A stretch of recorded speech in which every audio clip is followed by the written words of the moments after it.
Hi friends, ఎలా ఉన్నారు? నేనైతే చాలా బాగున్నాను. మీరు బాగున్నారు అని అనుకుంటున్నాను. Okay friends, welcome to our YouTube channel. టాపిక్లోకి అయితే వెళ్ళిపోదాం.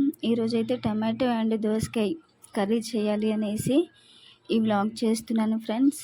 టేస్ట్ అయితే చాలా బాగుంటుంది. ఎండాకాలం కాబట్టి పుల్ల పుల్లగా కొంచెం తినాలనిపిస్తుంది. సో టాపిక్లోకి వెళ్ళిపోదాం. ఫస్ట్ అయితే నా ఛానల్ని ప్లీజ్ సబ్స్క్రైబ్ చేయండి ఫ్రెండ్స్, షేర్ చేయండి. ఓకే ఫ్రెండ్స్, టాపిక్లోకి వెళ్ళిపోదాం.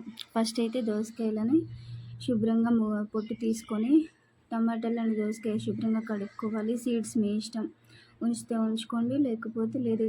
క్లీన్ చేసుకున్న తర్వాత ముక్కలు కట్ చేసుకున్న తర్వాత తాలింపు పెట్టుకోవాలి.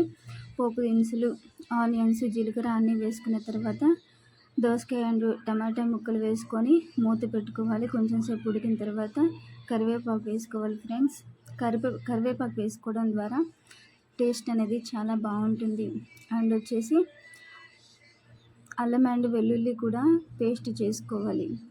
చేసుకున్న తర్వాత ఉడికిన కర్రీలో వేసుకొని అలా తిప్పుకోవాలి ఫ్రెండ్స్. తిప్పుకున్న తర్వాత మళ్ళీ కొంచెం సేపు అయితే మళ్ళీ కూడా మగ్గించుకున్న తర్వాత సాల్ట్ అండ్ కారం కూడా వేసుకోవాలి. ఉప్పు, కారం వేసుకోవాలి.